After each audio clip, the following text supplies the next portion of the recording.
Je ne sais pas si notre président autorisera la pause, il va nous dire tout à l'heure. Il nous reste à écouter avec beaucoup d'attention Madame Omsi Huben pour nous parler de la chirurgie programmée et de la chirurgie non programmée.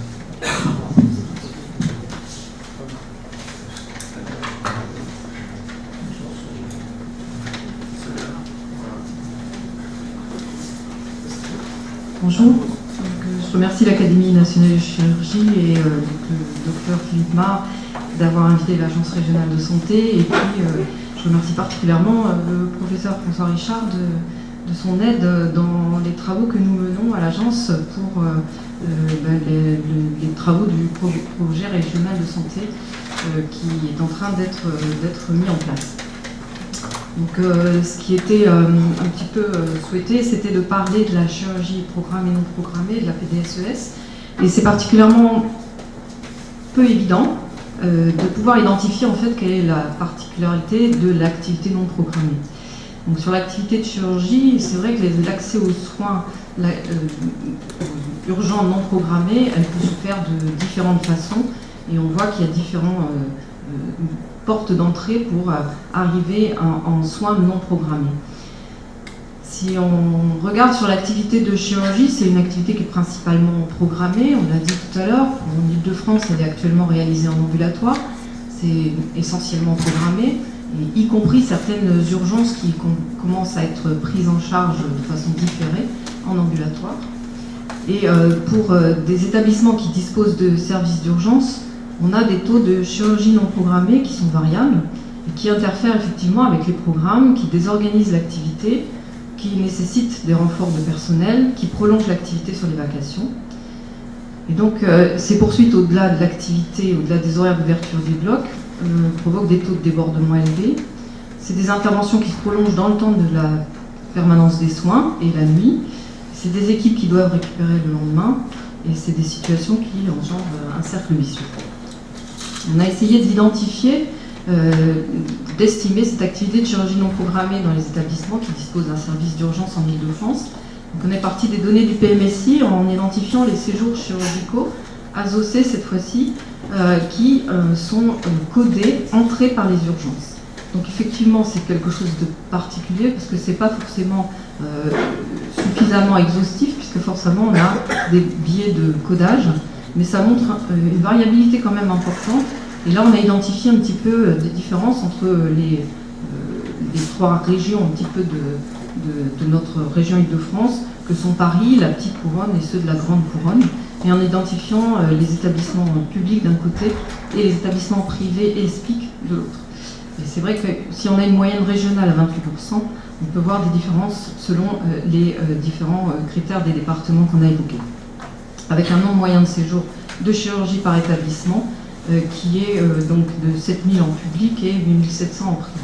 Si on va plus dans le détail des établissements, sur Paris, on a pris en compte ici que les établissements qui sont donc autorisés à l'urgence. On a effectivement des établissements, sur Paris c'est assez particulier, les établissements autorisés à l'urgence, c'est essentiellement la PHP, c'est également deux gros SPIC, et donc une activité qui est donc avec des séjours chirurgicaux entrés par les urgences, recensés pour les établissements publics donc de l'AP à hauteur de 22%, donc un patient sur 5 qui entre par les urgences, avec une activité qui est soutenue pour chacun de ces établissements, des deux côtés en tout cas. Et si on passe en grande couronne, on a ce pourcentage... Ah, ma carte n'est pas passée. Ça c'est un petit peu dommage. Donc effectivement, on n'y voit plus rien, sauf que on a une répartition effectivement des établissements qui est beaucoup plus importante, puisque ça se passe sur 35 établissements différents, avec donc des établissements ici qui sont identifiés par les petites flèches que je voulais vous montrer, qui étaient les établissements des GHT. Donc vous n'êtes pas sur le PDF, peut-être que c'est mieux, non, ouais.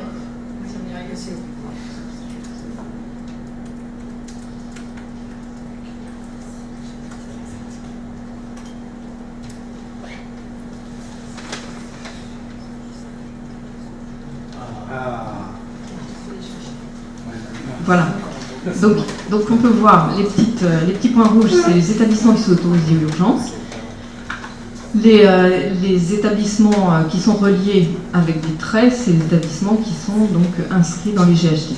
Donc on a effectivement ces établissements qui sont les établissements publics, qui ont des entrées par les urgences qui sont à hauteur donc, de 24,6%, et pour les établissements privés et ESPIC à hauteur de 12,2%, et un nombre moyen de séjour qui, donc, pour les établissements publics, est de l'ordre de 5 860 séjours en moyenne par établissement, pour des établissements privés et ESPIC de l'ordre de 8 148 séjours en moyenne.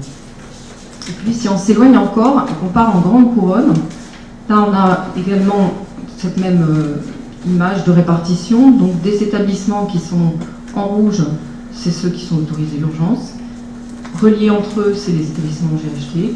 Et là, donc, on a, pour les établissements publics, des nombres de séjours chirurgicaux entrés par les urgences qui sont de l'ordre de 34%, donc plus d'un tiers des patients qui rentrent par les urgences qui ont un séjour chirurgical, avec une activité qui diminue pour les établissements publics de l'ordre de 4 998 en moyenne de séjours, avec des établissements privés qui, uniquement pour les activités d'urgence, ont une activité de 8 372 séjours et 7,5% de patients qui entrent par les urgences.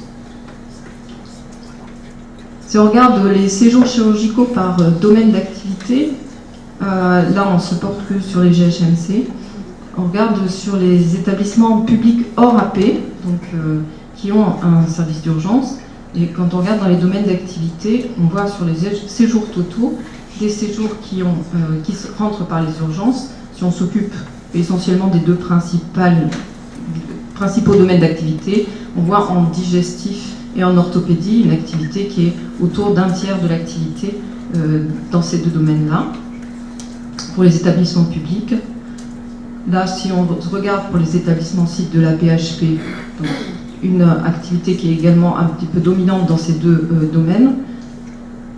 Et quand on regarde sur les établissements privés, là, on a des entrées par les urgences qui sont moins importantes dans ces deux domaines, beaucoup moins importantes, également sur les établissements ESPIC. Comment on peut améliorer cette organisation actuelle dans le contexte de la mise en place des GHT? Imaginez des blocs dédiés à l'urgence, ça donne des avantages, c'est une disponibilité immédiate, et puis ça n'entrave pas le programmé. Par contre, ça a des coûts d'équipement majeurs, c'est la mobilisation d'une équipe dédiée et des problèmes d'efficience sur ces blocs dédiés. Une autre perspective pourrait être d'alterner chaque jour des sites qui reçoivent les urgences non programmées au sein d'un territoire, en dehors des horaires de PDSES. On ne parle pas de la PDSES. Ça pourrait libérer le temps médical et non médical, on n'aurait plus de taux de débordement. Les autres sites qui ne font pas le non programmé ce jour-là libèrent du temps opératoire et en programmé peuvent à ce moment-là augmenter leur activité. La lourdeur, c'est organiser cette mise en place à essayer d'alterner ces sites. Donc on n'a pas une solution sur ces difficultés-là. Si on parle de la PDSES, en Ile-de-France, là je vais parler à la place de mon collègue Olivier Pajot qui s'occupe de ce domaine-là et qui donc m'a prêté ces diapositives pour voir un petit peu l'organisation qui a été retenue. Sur l'Ile-de-France, on a en chirurgie viscérale et en orthopédie, on va peut-être plus spécifiquement parler de ces deux domaines-là. On a 31 sites qui s'occupent de l'activité de chirurgie viscérale en nuit profonde, 74 sites qui ont une activité en première partie de nuit. Et donc, sur ces deux organisations, on a une activité, un nombre moyen d'actes chirurgicaux sur l'ensemble de la région de 15,7 en nuit profonde pour la chirurgie viscérale, et 21,9 en première partie de nuit. Et puis en chirurgie orthopédique, on a 8,3 interventions par jour en moyenne en nuit profonde et 21,4 en chirurgie orthopédique en première partie de nuit. Non, sur l'ensemble de la région. on va détailler peut-être un tout petit peu plus. Donc effectivement, on a donc sur 41 sites exclusivement en première partie nuit et 30 sites sur la première partie nuit et nuit profonde. Donc un nombre moyen d'intervention en nuit profonde sur l'ensemble de toute la région qui montre ce qu'on vient d'évoquer à l'instant. Et si on regarde les deux graphes qui sont un tout petit peu en dessous, on s'aperçoit qu'en fait, plus de 50% des établissements ont une moyenne mensuelle, là cette fois-ci, c'est pas par jour, qui est inférieure à 5 interventions par mois, pardon, et sur la nuit profonde, on a des interventions mensuelles moyennes qui sont réalisées pour plus de 60% des établissements qui en font moins de 3 par nuit. Sur la chirurgie viscérale, par mois. La chirurgie viscérale, on a le même constat sur effectivement des activités qui sont quand même un petit peu plus étalées sur la nuit profonde et sur la première partie de nuit, sur plus d'établissements, mais globalement on a 28% des établissements en nuit profonde qui font moins de 5 interventions par mois. Donc un état des lieux qui a été partagé pour cette PDSES, c'est que cette réorganisation qui a été mise en place en 2012, elle a permis de clarifier l'offre de la PDSES chirurgicale avec une meilleure lisibilité et de la sécurité. Ce qui a été également identifié, c'est quand même que pour une plus juste utilisation de la ressource, il faut adapter l'offre de la PDSES chirurgicale aux besoins. Et globalement, il faut diminuer le nombre de lignes de permanence de soins. Il faut toujours, dans le contexte de juste utilisation de la ressource, privilégier la mutualisation des lignes de permanence entre établissements d'un même territoire. Et puis, il faut évaluer ce dispositif et mettre en place l'analyse des refus signalés dans le registre opérationnel des ressources.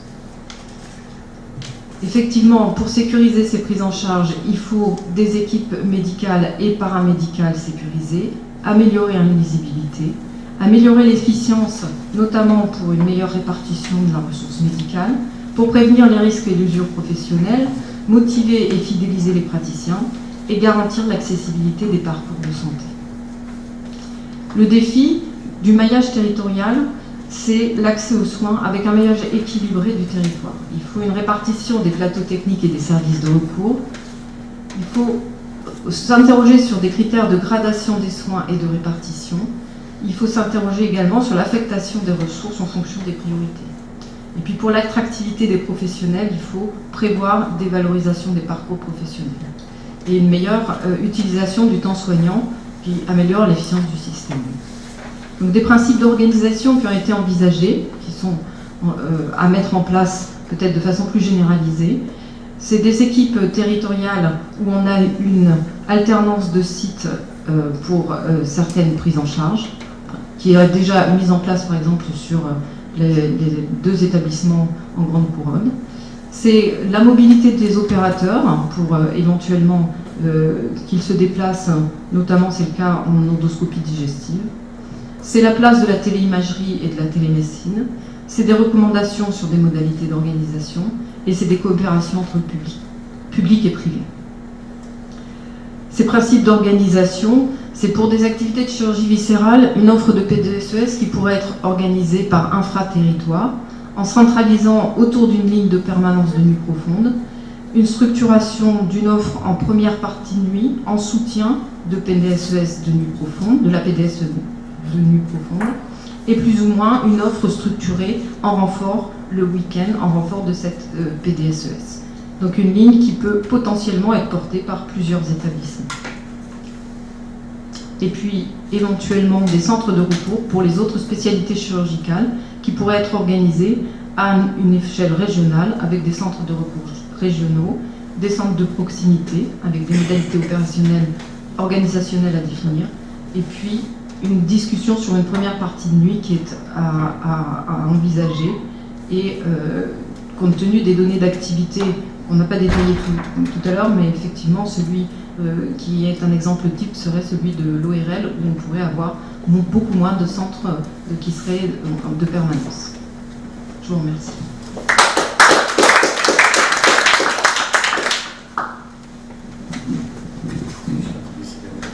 Eh bien, mesdames, messieurs, merci. Nous ouvrons la période de la discussion. Est-ce que quelqu'un veut s'exprimer, poser une question ?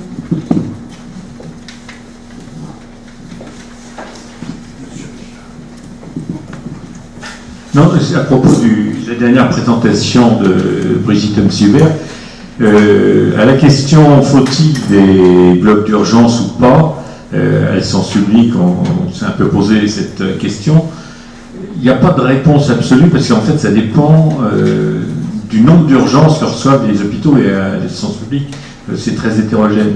Il y a des hôpitaux qui ont un taux de malades qui arrivent en urgence qui sont importants et là manifestement quand on s'est mis à créer des blocs d'urgence, on a rendu service à l'organisation des blocs parce que les blocs programmés ont été moins perturbés. Alors ça s'oppose au fait que parfois certains services ont beaucoup de leur recrutement en urgence. Et donc le fait que ce soit plus dans leur bloc, au niveau des comptabilités d'activité, ça posait des problèmes. Donc là encore, on tombe sur les difficultés de l'informatique parce que les gens, certains disaient on veut que les urgences soient faites dans nos blocs parce que sinon on dit qu'on ne fait rien. L'autre problème, et c'est très intéressant de voir la différence entre orthopédie et digestif, en orthopédie où la plupart des urgences sont gérées par des transports officiels, disons, on voit qu'il y a une sélection, puisque certains centres font quasiment pas d'urgence alors qu'ils sont inscrits sur les urgences, alors qu'en digestif où il y a un taux d'accessibilité des malades par eux-mêmes, c'est beaucoup plus étalé. Et ça me fait évoquer un point qui est celui qu'on n'a jamais essayé de monter en France, un système d'éducation des malades sur quelles sont les urgences qui nécessitent d'abord d'aller à l'hôpital ou d'aller ailleurs que l'hôpital, et deuxièmement, les sociétés savantes pourraient travailler là-dessus, parce qu'en urologie, on pourrait très bien dire, enfin, en 4 lignes, on pourrait dire, en fonction de ça, ça, ça ou ça, voilà ce qu'il faut faire. Et ça serait valable pour 80% de la population. Donc voilà des petites réflexions que je voulais donner.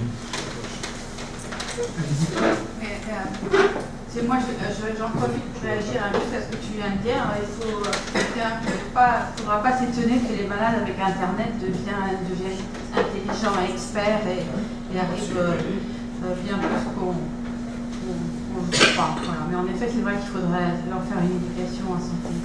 Moi, je voulais revenir sur l'évaluation et l'évaluation en termes de résultats dont a parlé le docteur Verrier. À mon avis, il faut absolument profiter de ces hôpitaux, de ces groupements hospitaliers territoriaux pour arrêter de ne faire que des évaluations selon les moyens, mais passer enfin au résultat. Ça n'est pas possible.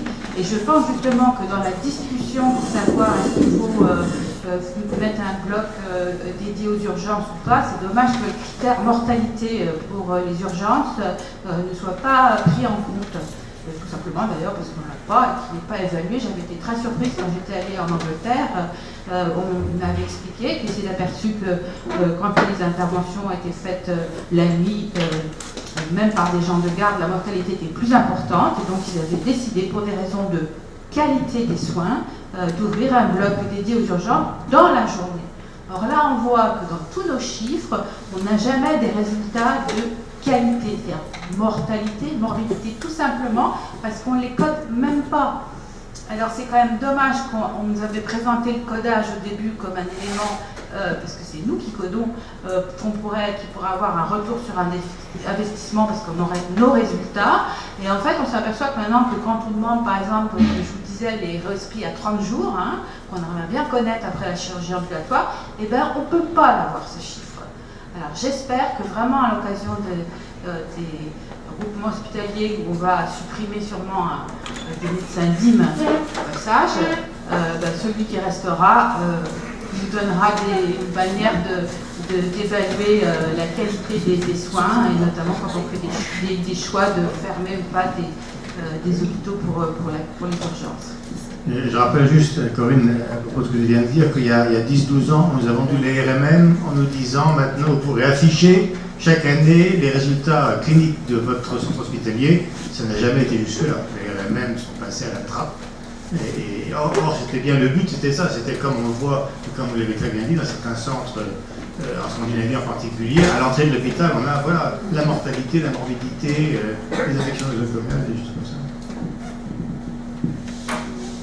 Oui, j'ai le micro, merci. Mais je voulais dire plusieurs choses. Tout à fait d'accord pour l'évaluation. Pour Corinne, quelque chose d'amusant, cette très très grande série de mortalité dont tu parles. On s'aperçoit qu'il vaut mieux être opéré le lundi, c'est moins bon le mardi, le mercredi et le vendredi, c'est très très mauvais. Donc quand on prend des chiffres, etc., donc non seulement il faut voir qu'il y a de la mortalité pendant les urgences, mais qu'il y a les jours de la semaine où on se fait opérer. C'est un gag, mais c'est quand même, ça sort dans les datas. Pour François, toute la région de Rochester, etc., des plateformes informatiques sont connectées à la fois aux pharmaciens, à la fois connectées à beaucoup d'éléments civils qui permettent aux gens d'être en connexion avec les centres, etc., qui permettent de savoir si les gens doivent rester chez eux, doivent bouger, etc. L'évaluation a été faite et montre qu'on n'a pas une augmentation de la morbidité, mais qu'on a véritablement une amélioration énorme des flux. Voilà. Et la troisième chose que je voulais dire, c'est pour Brigitte. Notre problématique, nous, elle est celle des... Quand on veut régler le bloc, c'est les urgences, c'est le non programmé interne à l'hôpital. C'est-à-dire, en fait, ce qui nous pose un énorme problème, dans la chirurgie vasculaire, on prend des patients en ischémie, subaigus, ce qu'on veut, et puis l'urgence, il va falloir les opérer, les intégrer dans un programme, alors que la programmation est déjà faite et qu'il n'y a pas de place, peu de place pour ces non programmés. Et aussi, ce qui pose un problème très important, en tout cas dans les hôpitaux généraux, je ne sais pas comment c'est ailleurs, c'est les patients qui vont avoir, c'est pourtant des urgences, des diabétiques qu'on va laisser à jeun et qu'il faut faire une régularisation, un geste qui est simple, mais que les gens après ne veulent plus faire en garde, ne veulent plus, et qui finalement on va déplacer et repousser des urgences qui deviennent des éléments de gravité pour les patients, et qui en tout cas de contre-qualité, de vraiment totale contre-qualité. Voilà, c'est tout. Est-ce qu'il y a d'autres questions? Ce qu'on a vu, c'est une grande diversité avec ce grande proposition. De pré-propositions, je dirais. Parce que c'est...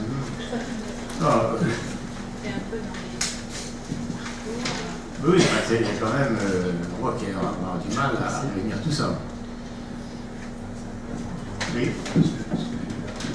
Simplement partager une expérience qu'ont mis en place des collègues de chirurgie de la main, qui s'étaient confrontés avec des flux d'urgence qu'ils n'arrivaient pas à maîtriser sur une grosse activité de SOS main. Et ils ont mis en place un petit outil qui est très malin, qui rend beaucoup de services, et qui permet de mettre en communication le chirurgien, l'urgentiste et le patient, avec une consultation quasi immédiate en temps réel, avec l'infirmière qui va venir directement au bloc opératoire et qui va venir donner les informations et remplir le questionnaire. Au départ, c'est l'urgentiste qui va faire l'ensemble du suivi du patient, application, etc., qui va être transmis au chirurgien, diagnostic qui est fait, et un rendu avec une timeline qui est donnée au patient.